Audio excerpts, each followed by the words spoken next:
Hey everyone, I'm Jeremy Szafron. This is Kitco News. If you haven't already, don't forget to hit that subscribe button for the latest. Now, gold prices have been fluctuating recently, holding within a pretty tight range here, hitting almost $24.50 per ounce at a high point.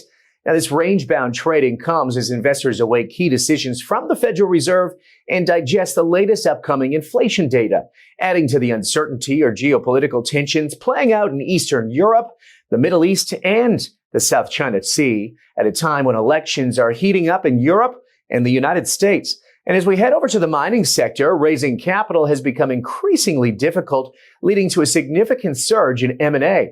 Companies are focusing on increasing efficiency and consolidating resources in order to navigate this exodus of capital. For example, mining mergers and acquisitions surged by 30% in the first half of this year alone. Now, this wave of consolidation is reshaping the industry, impacting stock evaluations and opening new avenues for investors. Now, our next guest has been closely watching it all. Let's welcome Alain Corbani. He's the head of mining and portfolio manager at Montbleu Finance, and he's also in charge of the Global Gold and Precious Fund. Alain, thanks for coming on and joining us today. Thank you very much, Jeremy. And thank you for inviting me to your show. Of course. I know it's a little bit of a different time in Paris than it is over here, but let's start with gold prices and unpack it just a little bit. I recently, I was just talking about these fluctuating prices in that range, but it's keeping pretty tight.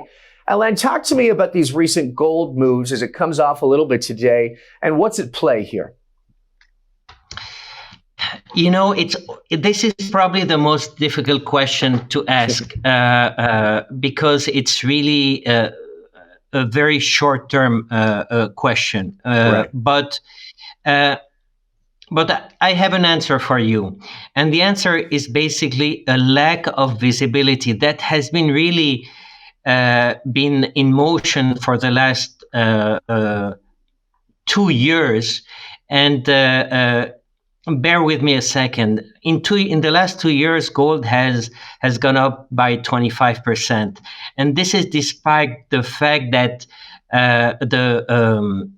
the speculation on the direction of rates that you just mentioned earlier in your intro went on a roller coaster from being very aggressive, anticipating really like almost 200 basis points right. in rate cuts to only one now, because the median, now if you look at the median forecast of the FOMC of June, it was basically expecting one rate cut in 2024. And that was coming from, as I said earlier, almost 200 beeps. So there is a lack of visibility, and the forecast for 2025 is a cut of 100 basis points. So this is not significant enough to give and help gold go higher in the very short term. So we are evolving in that 2,300 range. Can we go to 2,200? Of course we can. But keep in mind that the average price of the second quarter for gold, 2024, versus the first quarter of 2024 there's a price difference of more than $200. This is huge. So maybe gold is disappointing you in the very short term, but the reality is that it keeps going up. Yeah, and it's really sitting here. I mean, the nice part is after that $2,300 resistance, we've seen a nice balance out. And, as you mentioned, while many attribute this rise to expectations of the Federal Reserve rate cuts, and then, of course, we have geopolitical tension, I'm curious, are there other underlying factors, shifts in investor sentiment or other economic data that are playing a crucial role here on the pricing? Well, there are a lot of things. If you look at the components of demand of physical gold, you realize that a lot of people, you read a lot about central banks buying gold, and this is the main reason behind this surge in the price of gold. The reality is that it's not only central banks. So retail is buying gold, coins, American retail is buying silver. The Chinese retail is buying a lot of gold. So it's really a basket of different players who participated in the rise of the price of gold by increasing demand. Now, the institutions haven't participated yet. I should be more precise by saying that the Western investors, institutional investors, haven't really jumped into the wagon yet. And a lot of people who are bull on the price of gold are waiting for these players to get involved to move the price of gold higher. I don't think we need them for the price of gold to go higher, but that will definitely be a supplemental demand component that would help an increase in the price of gold. Right. Yeah. And you mentioned those Western retail investors and institutional investors. I mean, if you can make 30% on NVIDIA, maybe not today, but in those rise, it's not a question. But going back to your original point about China, I mean, obviously we know that they've become a dominant player in the gold market. You know, reports have indicated that they've been buying for the last 16 consecutive months on the central bank side. And then we had this little pause. Now, we saw a little bit of a downtick in the market when we heard rhetoric about this pause. But you know, Alain, despite us breaking down whether or not China is buying, do you think the West is losing its dominance to the East in terms of the gold market? It is not yet, and it is far from losing it. If just you look at the percentages of gold reserves within the central banks, Western central banks. So we are still the biggest player percentage-wise. But my point here is to say that nobody in the Western world has already gotten involved in gold because they are all expecting, they want to see the first cut in rates. And this is what is preventing a lot of investors to get involved in the sector. They have been disappointed so many times. And as we said earlier, we had a roller coaster in anticipations, disappointments, a lot of expectations. And then we came back to a neutral level today with one rate cut, maybe two rate cuts. The reality is that let's stop speculating. And those investors who are not involved, institutional investors who are not touching gold yet, will be involved once the Fed cuts its rates. And most probably this will happen this year. Yeah. And to be honest, I mean, we've had so much narrative, as you mentioned. We started covering at the beginning of January with 6 rate cuts. Now, I mean, we're looking at a possibility of 1. We have upcoming elections. You know, I'm curious because you showed me a graph before this, and I want to bring that up and talk to you a little bit, Alain, because you know, essentially in history, we don't have to look too far to understand that when the Fed decreases their interest rates, gold goes up. Talk to me a little bit about this notion.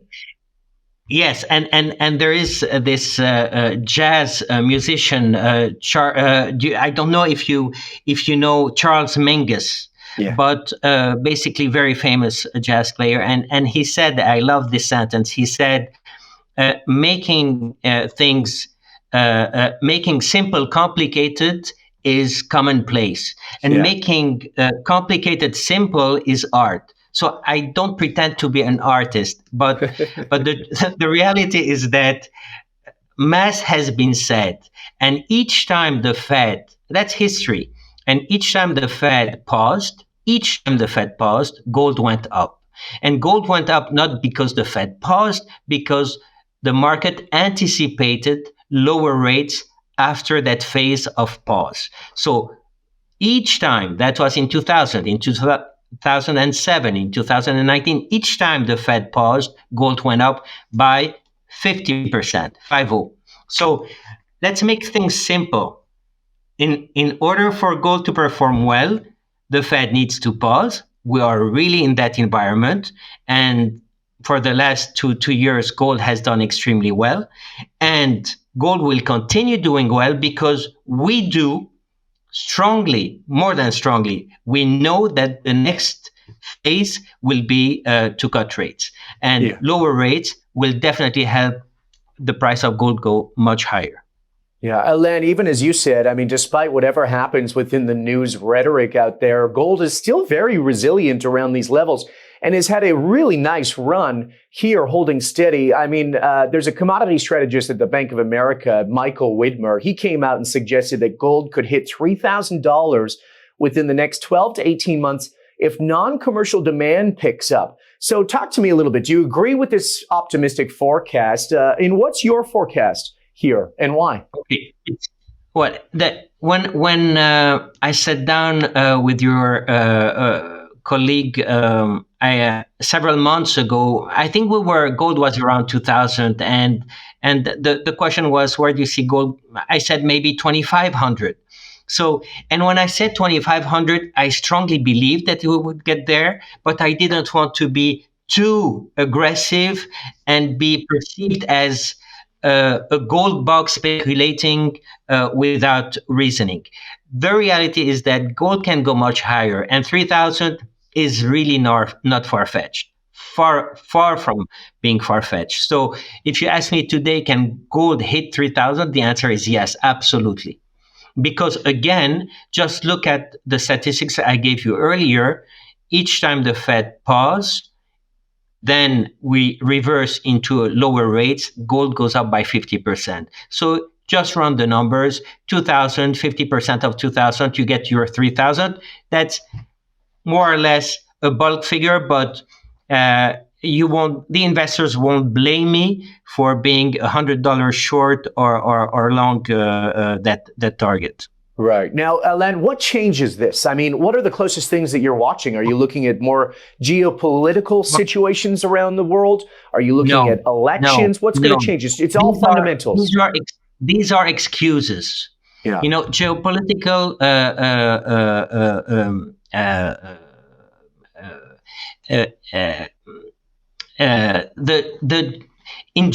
generally speaking, those events are tactical events, and we don't spend too much time on being tactical on those issues that nobody can really control. And frankly, maybe it helped. Demand did increase on the back of some geopolitical instability, but let's be realistic. The war in Ukraine has gone for a couple of years now, and frankly, I don't think that we are buying gold because of the war in Ukraine, and I really don't believe that we are buying gold because of what's going on in the Middle East, and I can add to that list with what's happening in Africa or in Southeast Asia. People are buying gold when rates go down. Let's be as pragmatic as possible. And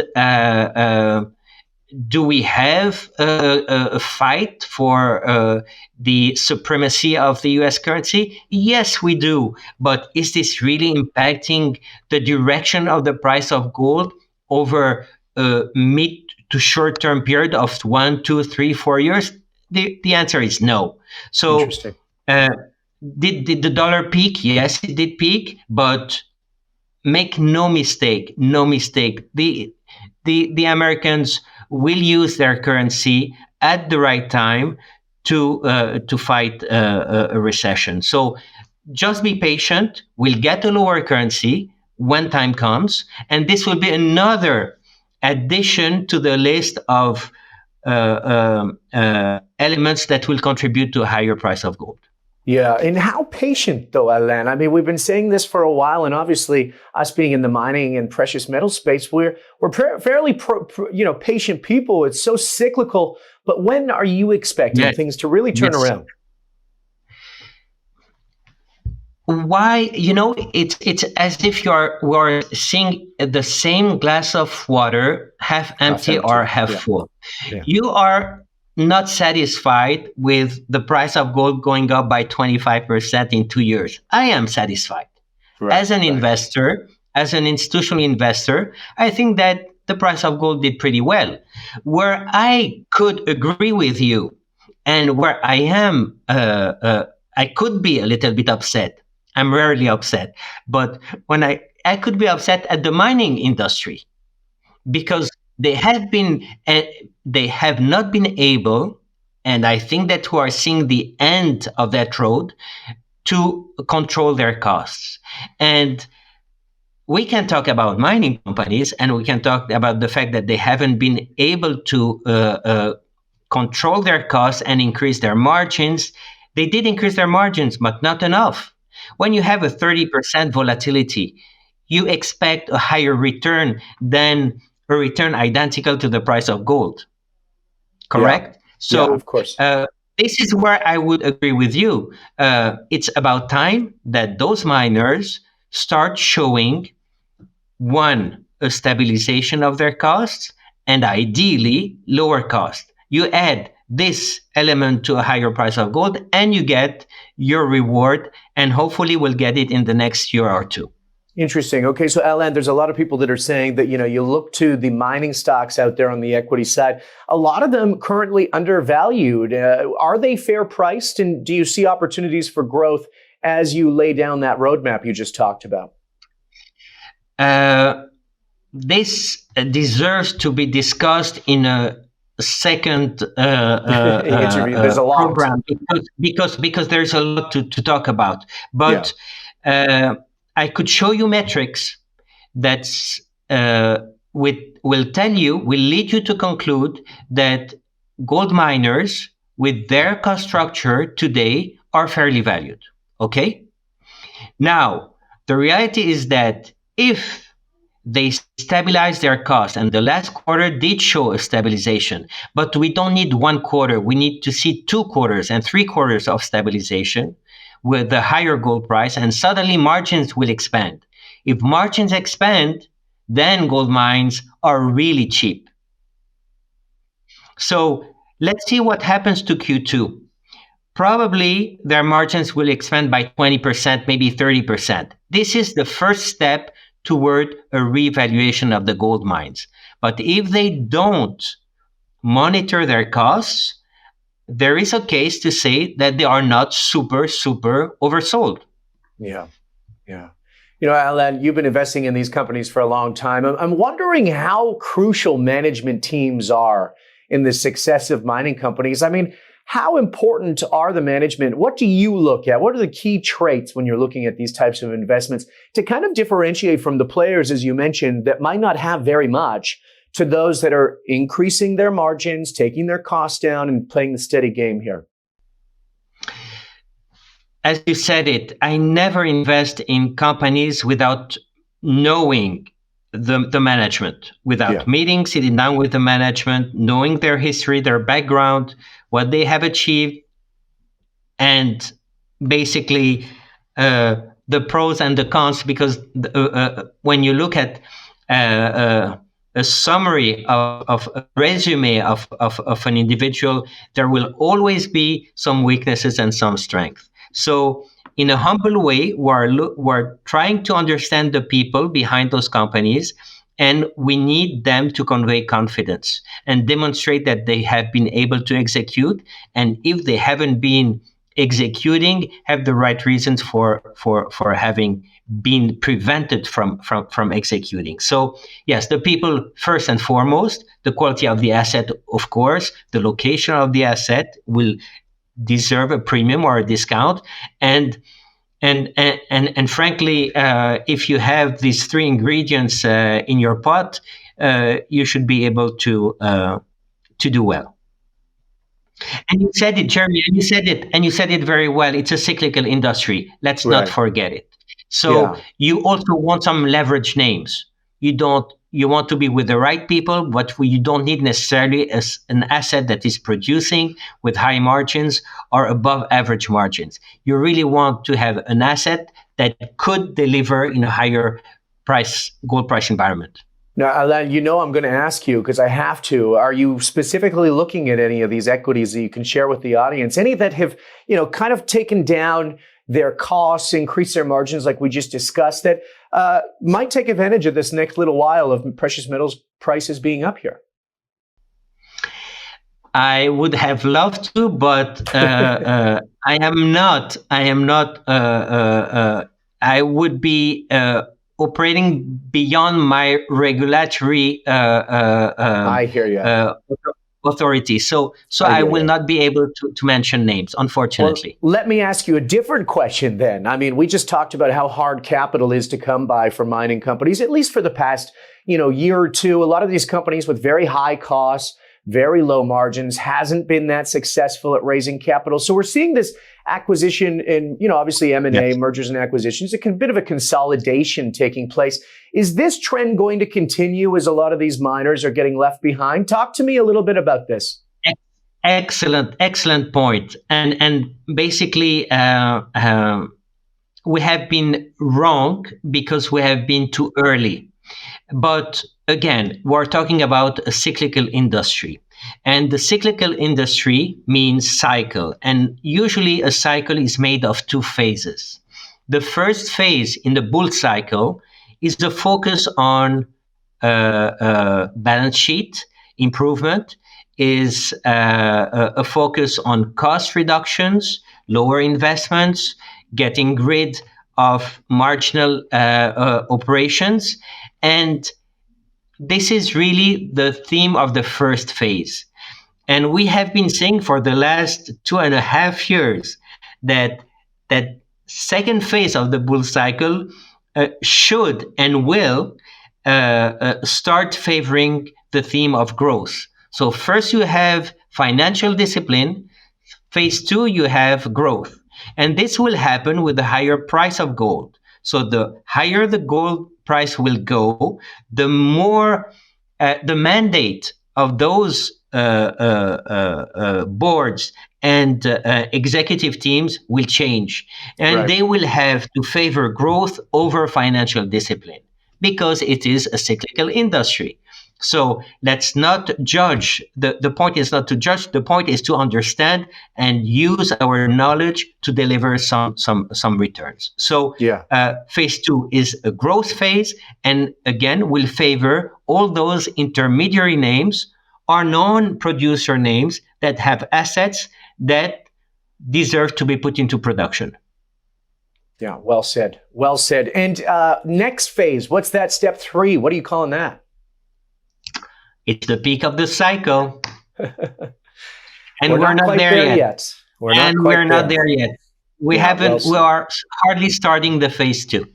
Yeah, well said. Well, Alain Corbani, head of mining and fund manager at the Montbleu Finance. Of course, it's always a pleasure to have you on. Could have unpacked this for so much longer, but we'll have you on again and we'll focus just on those mining stocks. Let's get to the bottom of it. Sound like a date? With great pleasure. Thanks, Alain. Thanks for joining us, making the time today. Appreciate it. Thank you very much, Jeremy. Of course. I'm Jeremy Szafron. For all of us here at Kitco News, we thank you for watching. Don't forget to hit that notification button so that you can stay up to date with all of our exciting content. We've got lots of great things to come.